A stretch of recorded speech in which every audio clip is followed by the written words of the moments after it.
मैंने ये बताया था स्टूडेंट कि अगर इसको मैं याद रखूं तो बहुत कंफ्यूजन हो जाता है कई बार बच्चों को। तो मैंने बच्चों को बोला कि अगर आपको डिग्री टू रेडियन में कन्वर्ट करना हो, यहाँ देखो 1 रेडियन इज इक्वल टू ये होता है, 1 डिग्री इज इक्वल टू ये होता है।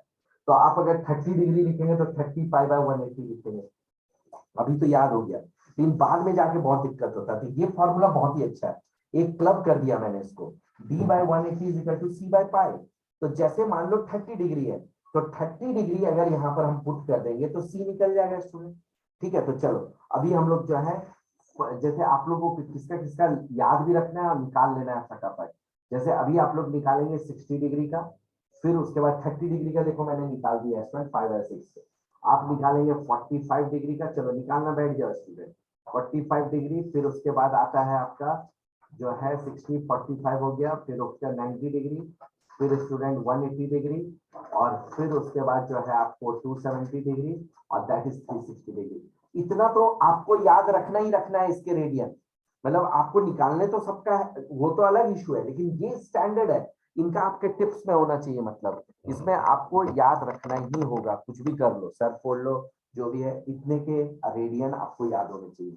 जैसे स्टूडेंट मैंने 30 डिग्री का निकाला तो कितना प्यार से निकल गया। अब जैसे मैं 60 डिग्री का निकाल रहा हूँ, तो देखो d/180 इज इक्वल टू c/पाई।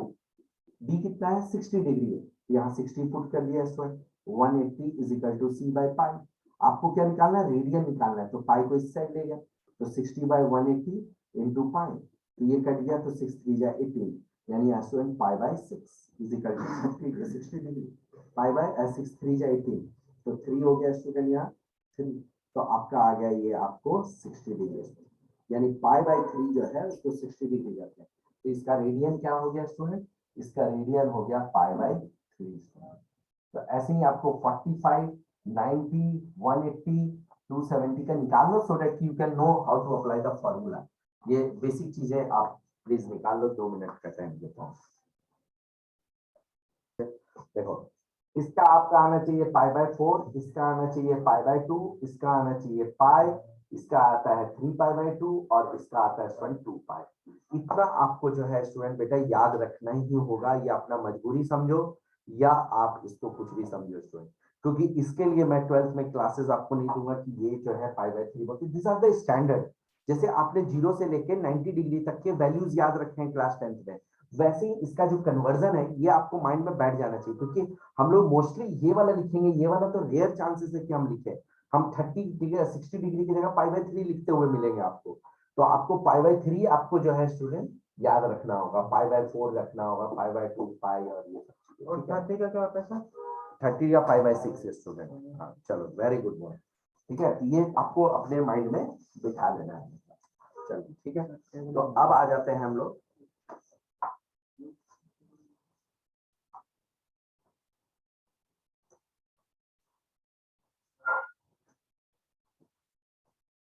ये हो गया स्टूडेंट यहाँ तक।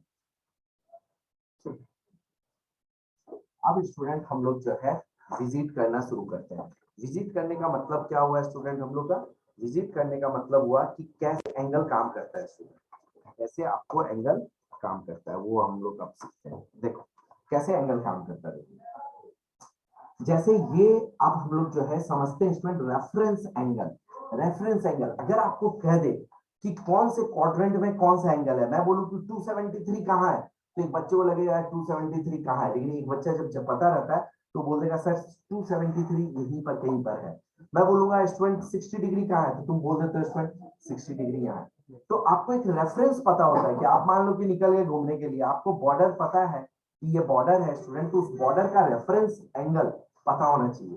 तो रेफरेंस एंगल के लिए मैं निकलना शुरू किया यहाँ से, ये है 0 डिग्री, देखो यहाँ पर गया ऐसे करके, तो ये मिला कितना स्टूडेंट 90 डिग्री, तो इसका रेफरेंस एंगल हो गया पाई/2, दैट इज कॉल्ड 90 डिग्री। ठीक है, फिर उसके बाद मैं जो है यहाँ से फिर विजिट किया यहाँ पर स्टूडेंट, तो ये 90 था, तो ये भी 90 थी, कितना हो गया 180 degree, this is the reference angle 180 degree. फिर यहाँ पर 90 डिग्री ऐड किया स्टूडेंट, तो फिर मिल गया यहाँ पर तो 270 डिग्री। अब इसको अंग्रेजी में हम लोग 180 डिग्री थोड़ी लिखेंगे स्टूडेंट, इसको लिखने का डालो पाई, इसको लिखने का डालो 3 पाई/2, और फिर इसमें हम 90 प्लस कर देंगे स्टूडेंट, तो ये आ जाएगा आपको 2 pi student. That is called 360 degree student. तो आपको ये रेफरेंस पता चल गया कि ये 0 डिग्री है, यहाँ पर 2 पाई है, यहाँ पर पाई बाय 2 है, यहाँ पर पाई है और यहाँ पर 3 पाई बाय 2 है। ये आपको रेफरेंस मिल गया।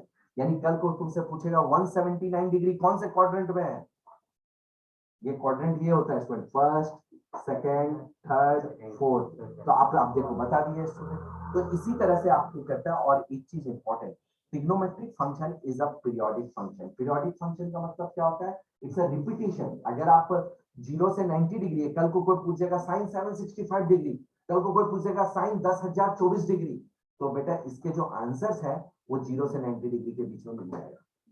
यानी ये क्या हुआ, रिपीटिशन है। जब हम इसके ग्राफ को पढ़ेंगे स्टूडेंट, ट्रिग्नोमेट्रिक ग्राफ पढ़ेंगे तो इसके कैरेक्टर को समझेंगे student, how it become repeated after 360 degree. यानी कल को कोई तुमसे पूछेगा 361 डिग्री कहाँ है, तो फर्स्ट क्वाड्रेंट, 362 डिग्री कहाँ है, फर्स्ट क्वाड्रेंट। मतलब वो ऐसे चलता है ईमानदारी से, ऐसे चलते जाता है स्टूडेंट, चलते जाता है, ऐसे से चलते जाता है स्टूडेंट, ठीक है ना, ये चलते जाता है। तो इससे आपको रेफरेंस चीजें पता चल जाता है कि कौन सा कहां पर एंगल लाई करता है स्टूडेंट, ठीक है। तो दिस इज वेरी इंपॉर्टेंट कि आपको रेफरेंस लाइन पता चल गया। अब आ जाता है आपको रेफरेंस लाइन पता होने के बाद, इसके बाद आ जाता है आपको द मोस्ट इंपॉर्टेंट पार्ट, जिसको बहुत ध्यान से आपको देखना है कि मान लो सपोज ये 0 डिग्री है, ठीक है। अब मैं यहां से बेटा यहां तक गया, तो इसका नाम क्या हो गया, 2 पाई, यानी 360 डिग्री। अब देखो मेरा मन भटक रहा है, देखो मैं यहां से यहां तक गया, ठीक है, फिर यहां से यहां तक फिर गया, तो यहाँ ये कितना एंगल होगा, ये क्या होगा 4 पाई, 2 पाई प्लस 2 पाई 4 पाई।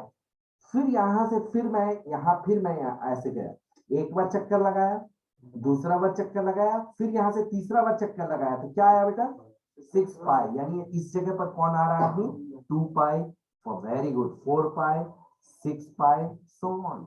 यहाँ पर क्लियर है। अब स्टूडेंट तुम देखो यहाँ पर मैं यहां से गया और यहां पर बैठ गया, तो कितना एंगल हो गया पाई। लेकिन स्टूडेंट फिर मैं यहां से यहां गया, यहां तक पहुंचा पहले, फिर उसके बाद फिर यहां जाके रुक गया, तो कितना होगा 2 पाई, और ये कितना होगा पाई, तो ये कितना हो गया स्टूडेंट 3 पाई। तो इस साइड के एंगल क्या हो जाएंगे स्टूडेंट, इस तरफ pi, 3 pi, 5 pi, 7 pi. This are the odd number, odd multiple of pi. इधर क्या जा रहा है, इवन मल्टीपल ऑफ पाई। अब बहुत ध्यान से स्टूडेंट, इसी पर चक्रव्यूह खेलने वाले हम लोग, ठीक है। यहाँ तक तो बिल्कुल क्लियर है, क्रिस्टल क्लियर। अब देखो बेटा, पहले यहां से यहां गया तो कितना मिल गया, ये पाई बाय 2, ठीक है। लिखने का जरूरत नहीं है आपको, देखते हो इसमें जो मैं लिखा। अब देखो, अब यहाँ पर देखो चला, यहां से यहां गया पाई बाय 2। अब मैं ये पूरा गया और यहां पर चला गया, तो तुम बोला sir 2 pi plus pi by 2, ठीक है। फिर मैं यहां से स्टूडेंट, यहां से फिर मैं पूरा यहां से पूरा घूम गया और फिर गया स्टूडेंट यहाँ, तो क्या हो जाएगा 4 पाई प्लस पाई बाय 2, ठीक है। ऐसे ही चलते जाएंगे तो हमको क्या मिलेगा 6 पाई प्लस पाई बाय 2। तुम बोला कि सर ऐसे लिखने में अजीब सा लग रहा है, मतलब तो इसको अगर मैं लिखूं स्टूडेंट, ये पाई बाय 2 ये चीज है, इसको मैंने लिख दिया स्टूडेंट 2 2 जब 4, अगर एलसीएम ले लो इसको, तो यहाँ पर हम लोग देखेंगे 4n प्लस 1 पाई बाय 2, ऐसे वाले एंगल यहाँ पर मिलेंगे स्टूडेंट। 2 2 जब 4 ले लिया स्टूडेंट, और ये पाई बाय 2 कॉमन ले लिया यहाँ पर, तुम देख लो यही वाला एंगल मिलेगा। इसको देखने में क्या लगता है, ये 4n प्लस 1 क्या होता है बेटा, ये सोचो तो 5 मिनट के लिए सोचो, 1 मिनट। 4n प्लस 1 का मतलब होता है मल्टीपल ऑफ 4 रिमाइंडर 1, ठीक है, मल्टीपल ऑफ 4 रिमाइंडर 1 स्टूडेंट। यानी मल्टीपल ऑफ 4 क्या हो गया, यहाँ पर कौन सा, जैसे ये 4 1 जा 4, 4 2 जा 8, 4 3 जा 12, इसमें 1 डाल दो स्टूडेंट, इसमें 1 डाल दो, इसमें 1 डाल दो, तो कौन कौन से एंगल आ जाएंगे यहाँ पर, यहाँ पाई बाय 2, दूसरा क्या आ जाएगा 5 पाई बाय 2, तीसरा क्या आ जाएगा 9 पाई बाय 2, 13 पाई बाय 2, इस तरह के एंगल स्टूडेंट यहाँ पर आएंगे। तो इतना लेवल पे आपका मैथ नहीं जाने वाला है student, don't worry at all. ये बस पता चल गया स्टूडेंट कि पाई बाय 2 का मल्टीपल है, इतना लेवल तक आपको सोचना नहीं है, बस एक बता दिया गया। और यहाँ पर क्या हो जाएगा student 4n minus 1 pi by 2, इसी में -1 कर देंगे तो स्टूडेंट क्या हो जाएगा 4 का टेबल में, तो ये क्या आ जाएगा 3 पाई बाय 2, जो जो माइनस करते जाएंगे, जैसे ये 8 है, 8 में है तो ये क्या आ जाएगा 7 पाई बाई 2 ऐसे। ठीक है, लिख लो। दिस इज द टॉपिक, यहाँ तक आपको बता दिए। नेक्स्ट क्लास में स्टूडेंट हम कॉम्प्लीमेंट्री स्प्लिटिंग, सप्लीमेंट्री स्प्लिटिंग का क्लास लेंगे। आज के लिए इतना ही काफी है।